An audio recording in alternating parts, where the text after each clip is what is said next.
عرب کے لوگ اسی کو نبی اور رسول کہتے ہیں۔ خدا کے ان قاصدوں اور رسولوں کا کام یہ ہے کہ وہ خدا کی باتوں کو بندوں تک پہنچاتے ہیں اور ان کو بتاتے ہیں کہ تمہارا خدا تم سے کیا چاہتا ہے اور کن باتوں کے کرنے کا تم کو حکم دیتا ہے اور کن باتوں کو وہ پسند کرتا ہے۔ جو بندے اس کا کہا مانتے ہیں ان سے اللہ خوش، اور جو نہیں مانتے ان سے وہ ناراض ہو جاتا ہے۔ پیغمبروں کا سلسلہ۔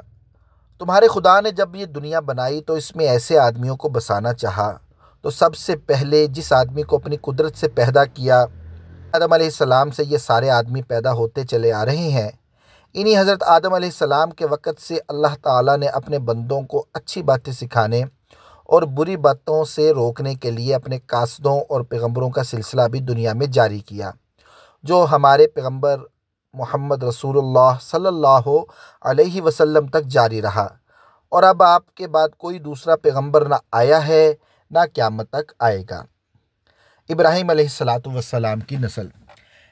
آدم علیہ السلام کی اولاد میں مشہور پیغمبر حضرت نوح علیہ السلام گزرے۔ نوح علیہ السلام کی اولاد میں حضرت ابراہیم علیہ السلام سب سے بڑے پیغمبر ہوئے۔ یہ عراق کے ملک میں پیدا ہوئے اور وہیں بڑھے اور جوان ہوئے۔ اس وقت عراق کے لوگ چاند، سورج اور ستاروں کی پوجا کرتے تھے۔ حضرت ابراہیم علیہ السلام نے جب یہ دیکھا تو دل میں غور کیا کہ کیا یہ ستارے خدا ہو سکتے ہیں؟ لیکن جیسے ہی رات ختم ہو کر صبح کا تڑکا ہونے لگا، ستارے جھلملانے لگے اور جب سورج نکلا تو وہ بالکل نگاہوں سے اوجھل ہو گئے۔ یہ دیکھ کر وہ پکار اٹھے کہ ایسی فانی ہستیوں سے تو میں دل نہیں لگاتا۔ پھر رات آئی اور چاند پر نظر پڑی تو یہ خیال کیا کہ شاید اس کی روشنی میں خدائی کا جلوہ ہو، لیکن جب وہ بھی ڈوب گیا تو بول اٹھے کہ میرے پروردگار نے اگر مجھے راہ نہ دکھائی، مجھے سچائی کا رستہ کبھی نہ مل سکے گا۔ اب خیال ہوا کہ اچھا، سورج کی روشنی تو سب سے بڑھ کر ہے، کیا یہ ہمارا دیوتا نہیں ہو سکتا؟ لیکن شام کی تاریکی نے اس بڑی روشنی کو بھی جب بجھا دیا، تب ان کے دل سے آواز آئی کہ میرے پروردگار کا نور تو وہ نور ہے جس کا اندھیرا نہیں۔ میں اسی خدا کو مانتا ہوں جس نے آسمان اور زمین اور ان کے جلووں کو پیدا کیا۔ پھر لوگوں سے پکار کر کہا، میں تمہارے مشرکانہ دین کو چھوڑتا ہوں اور ہر طرف سے مڑ کر اس ایک خدائے برحق کے آگے سر جھکاتا ہوں۔ خدا نے ان کو پیغمبر بنایا اور آسمان و زمین کی حقیقتوں کے دفتر ان کے سامنے کھول دیے اور دنیا میں توحید کا پیغام سنانے کے لیے ان کو مامور کیا۔ انہوں نے عراق کے بادشاہ نمرود اور اس کے درباریوں کو یہ پیغام سنایا۔ ان کے کانوں میں یہ بالکل نئی آواز تھی۔ انہوں نے حضرت ابراہیم علیہ السلام کو ڈرایا، دھمکایا، مگر وہ اپنی بات پر جمے رہے۔ ایک دن موقع پا کر ان کے بت خانے میں یہ جا کر ان کی پتھر کی مورتیوں کو توڑ پھوڑ کر رکھ دیا۔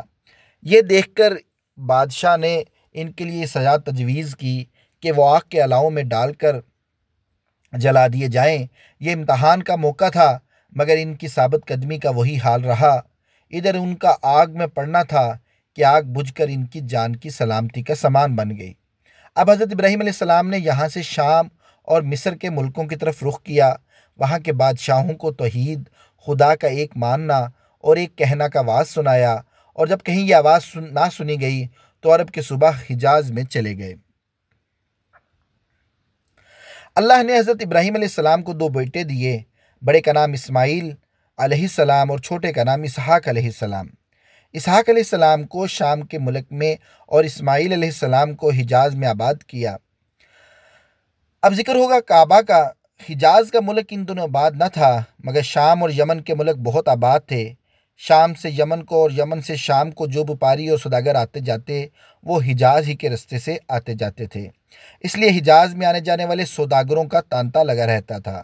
حضرت ابراہیم علیہ السلام کو اللہ کا حکم ہوا کہ اسی حجاز کی زمین میں ایک مقام پر ہماری عبادت کرنے اور نماز پڑھنے کے لیے ایک گھر بناؤ۔